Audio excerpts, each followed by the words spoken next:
In this video, I'm going to take you through the process of making your own sourdough bread.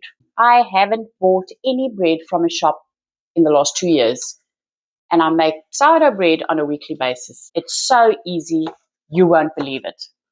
So today I'm going to show you how to make delicious sourdough bread. I'm going to show it to you my way, the way that I like to prepare my bread. I'll show you all the ingredients. It's very easy. You've just got 4 ingredients: water, flour, your sourdough starter, nice active sourdough starter, look at this one, and some salt. I've doubled up my recipe that I'll be sharing with you today, so it's enough to make 2 breads.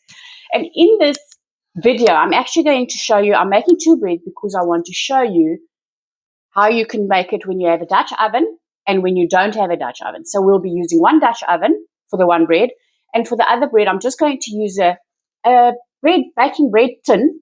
I'll put another bread tin on top for the steam, just to ensure that we get steam for that bread as well. So to start off, I have my water, 700 grams of water. So for 1 bread, obviously that's half, 350 grams, but we're making 2 today. So 700 grams of water. Into that, we'll mix 200 grams of active sourdough starter. Oh, I need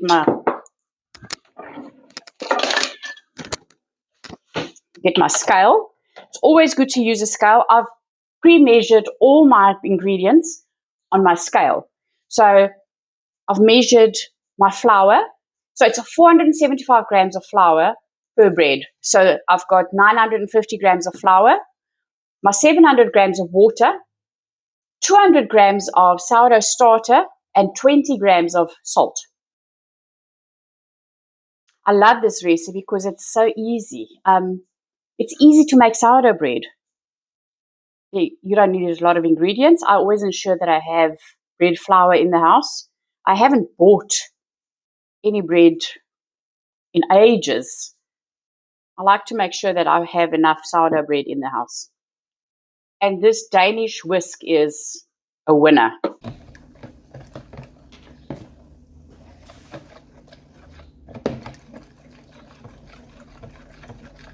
So I'll just whisk the sourdough starter into the water until it's almost dissolved. And then into that, I'll add my flour.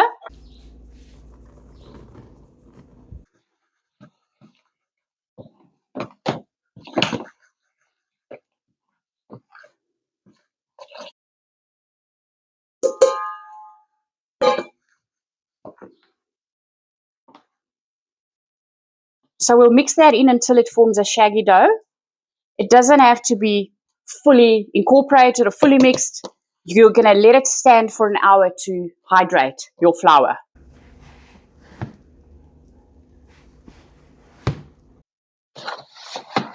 Just mix it until it's a shaggy dough. There's no special tricks or anything involved. I'm showing you exactly how I'm doing it every time. And you get into a routine. So you follow your own routine, you'll get used to it. So that's my shaggy dough. Let me show you a close-up as well. So what I'll do, and you'll notice that I haven't incorporated my salt.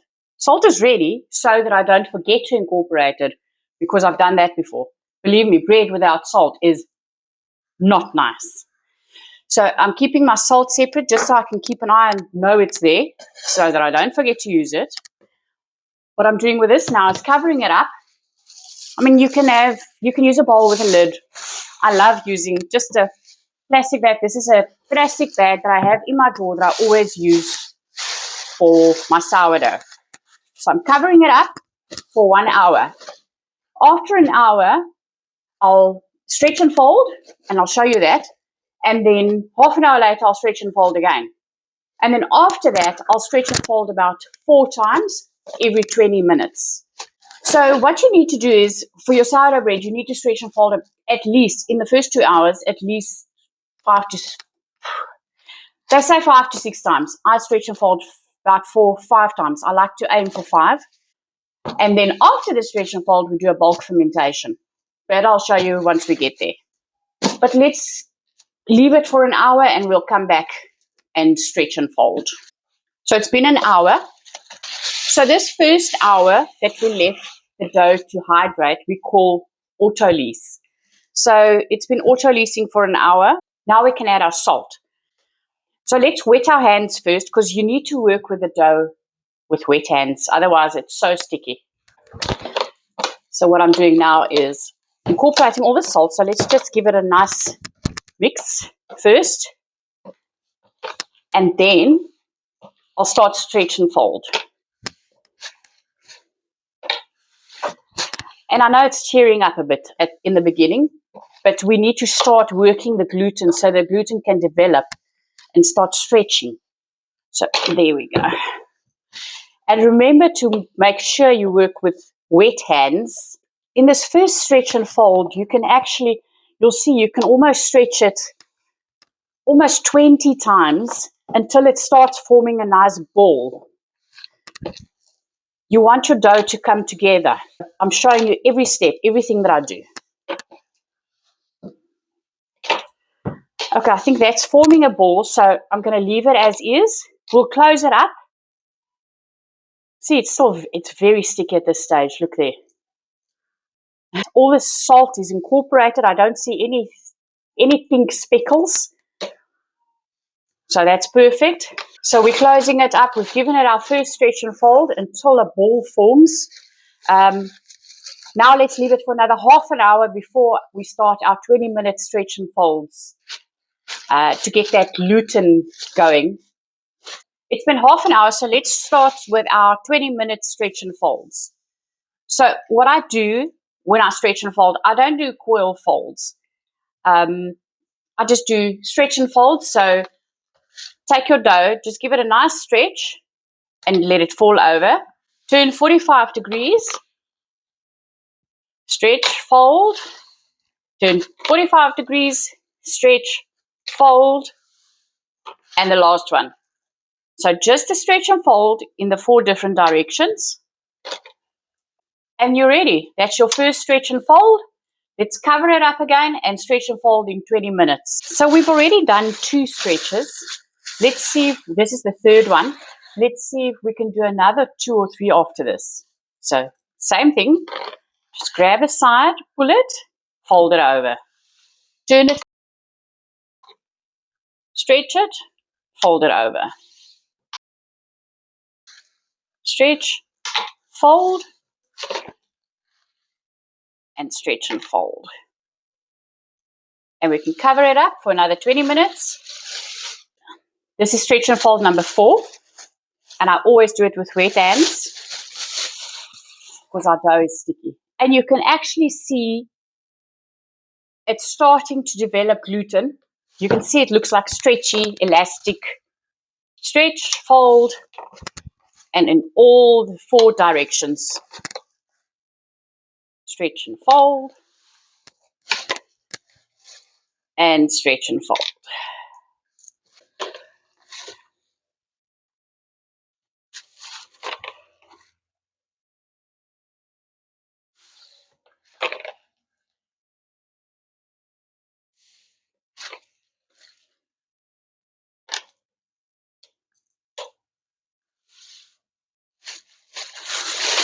So I'm doing my last stretch and fold now. And my kitchen is about 25 degrees Celsius at the moment. So bulk fermentation is our next step. Should take about 6.5 hours in this temperature. Since mixing the flour and the water, it's been about 3 hours. So I'm going to give it another 3.5 to 4 hours and have a look to see what it looks like. If it's not done with bulk fermenting by the time I go to bed tonight, I'll just take it, cover it up, and stick it in the fridge until tomorrow morning. And then tomorrow morning, I'll just take it out. I'll put a fresh bag over just to get rid of the cold air, and then get it to continue bulk fermenting until it's nice and jiggly and bubbly. But I'll show you what it looks like when it's ready. And then after we've bulk fermented, we'll shape, obviously, and put it in baskets and put it in the fridge to cold proof. But remember I said today I'm going to show you 2 different ways. So we're putting one in a basket and the other one will go directly into a bread pan. But let's leave this now. We're done with stretching. We're going to cover it up and let it rest for another 3 to 4 hours. But you don't always have to go according to the clock. A lot of time you just have to actually watch your dough. Just keep an eye on your dough and you'll know exactly when it's ready. So we're done with bulk fermentation. I'm going to show you what the dough looks like in a second. So in the meantime, I have my Banneton basket, and I've also prepared a bread pan with some parchment paper if you don't have a Dutch oven. But let's have a look at the dough. So the dough is ready. So let me show you what the signs are. If you're looking at your dough, you'll see that it's forming a dome on the sides. It's also nice and jiggly. And it's full of air bubbles. So let me just show you a close-up. So there's nice air bubbles. So first, we'll take our dough and we'll split the dough into two breads. But to do this, I'm going to wet my hands because it's not easy. The dough is quite sticky. It's easier to work when your hands are wet. So let's just get our dough out there.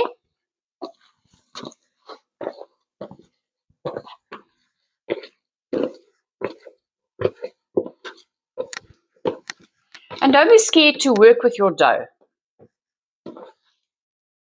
You can work with the dough, but just don't press out all your air bubbles. So let's split the dough in half, and the best for this is your bench scraper.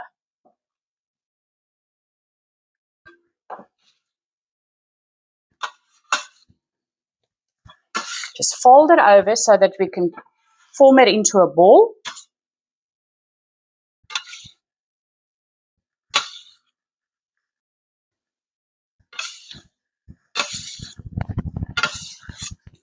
Let's get that there in the meantime. Next one, fold it over from all four sides.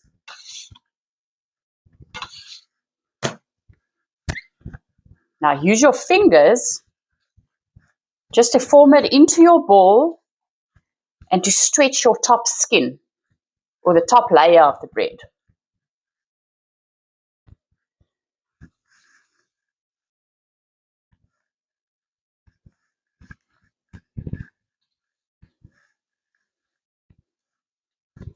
Okay, that's perfect. I've stretched it quite tightly, and now we can leave it for about 20 minutes just so the skin can tighten up and just form a little bit of a harder skin on the outside. From there, we'll shape it and get it into the baskets so that we can put it in the fridge overnight to cold proof. It's been just over 15 minutes. So for this next step, I don't need to wet my hands again. Throughout the process, I work the dough with wet hands because it's very sticky.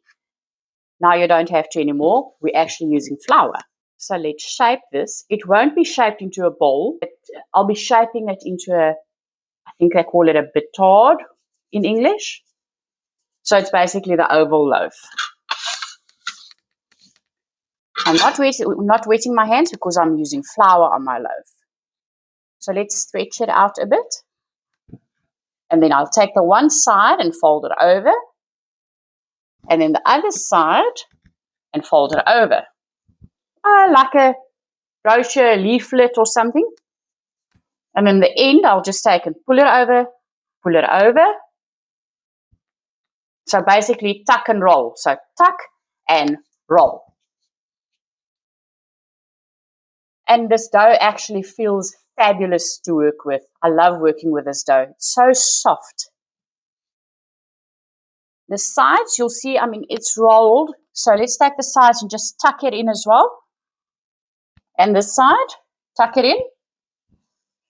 And you don't have to stretch too much because it's tearing the skin. And I don't want to do that too much. So leave it as is. Let's put some flour. And I'm also going to put some flour just in the bottom of my pan. And pick it up with your bench scraper. And remember, for the pan, we're not flipping it over. We're just putting it into the pan as is so that the top side is up top. And you'll see it doesn't cover the entire area or space of the pan, but it's still, while cold fermenting, it's still going to be expanding. So let's leave that there, and then we'll do the next one. So pick it up with our bench scraper, flip it over. Let's do a nice stretch. Just stretch it out. Let's flip the one side, flip the other side over. I think this is in the way. And then pull it over, tuck it, and roll it.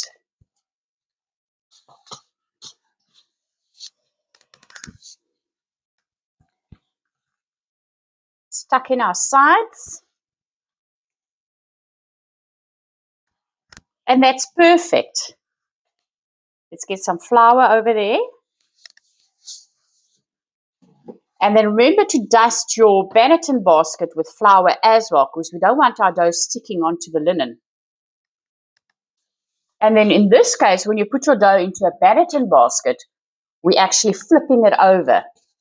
So it goes top side first. Fold the seams and pinch out any air bubbles, just so we can stretch it a bit more.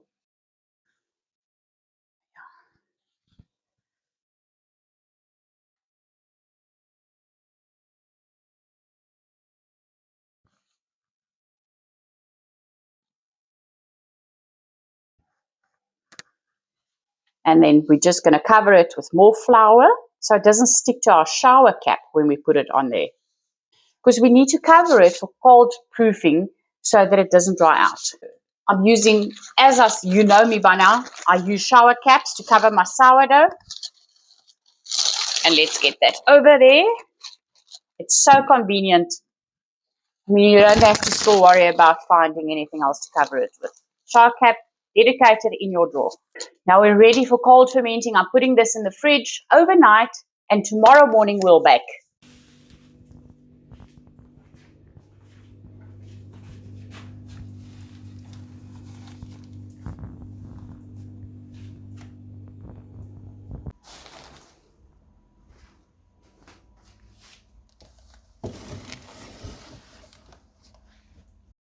So our breads have cold proofed overnight and it's ready for baking. Now let's switch our oven onto 230 degrees Celsius, and while we're at it, let's put our cold Dutch oven into the oven as well, so that it can warm up nicely, because by the time the oven is heated up, your Dutch oven will be nice and hot, and when you put your dough into your pot and close the lid, it will start forming a steam that you actually need for a nice rise in your bread. So let's switch our oven on and put the Dutch oven into the oven.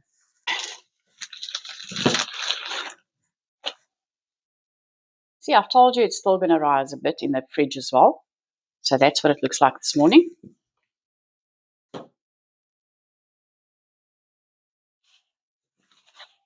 These are lovely to use for this. It's easy to manage your dough and move it out of your Banneton basket into your Dutch oven. Just put that aside. And then I always like to put a bit more flour on my bread so that it's nice and floury, white. It shows off your patterns. When you score your bread, it shows it off nicely, especially when you have a lovely rise and it opens up. I like to use this little blade for scoring my bread, but if you don't have one of these, you can just use a normal shaving blade as well. You know those little merino blades? I use that for long. So you can decorate and score your bread any way you want it. I like to give it a nice big score all the way through, just to open it up when it rises. And then on the sides, we can just do little light scores. So you don't want to go too deep because you don't want these ones to open up. They're just going to show a lovely pattern on your bread. For the bread pan, you don't need to do much. So I've put a bit of flour, I've scored it, and I'm using another bread pan just to cover it. So let's get that into the oven, and then we'll pull out the Dutch oven and get the other bread into the oven as well. Remember your gloves, it's very hot. You don't want an incident where you forgot your gloves and touch the Dutch oven like that. It's going to be extremely hot. So just lift it and put it into your Dutch oven, close it up, and let's put it back. So then the oven, let's leave it there for 30 minutes at 330 degrees Celsius. And when the alarm goes off, I need to set the alarm. When the alarm goes off, 30 minutes, when the alarm goes off, we can just remove both lids, let it open bake for 12 to 15 minutes at 210 degrees.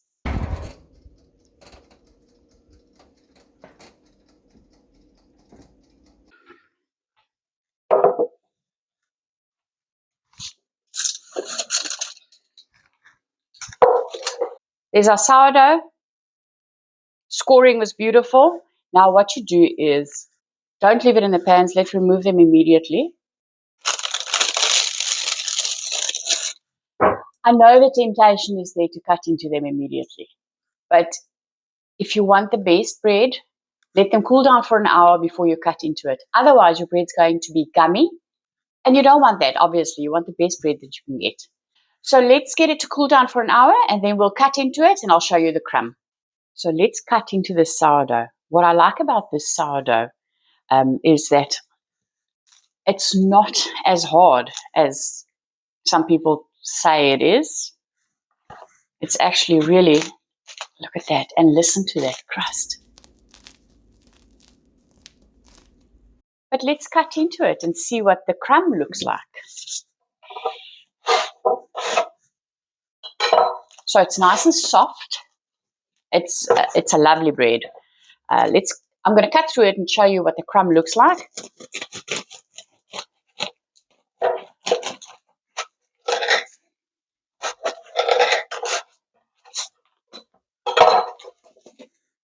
There we go. A beautiful sourdough full of air bubbles. What else could you ask for? This is beautiful.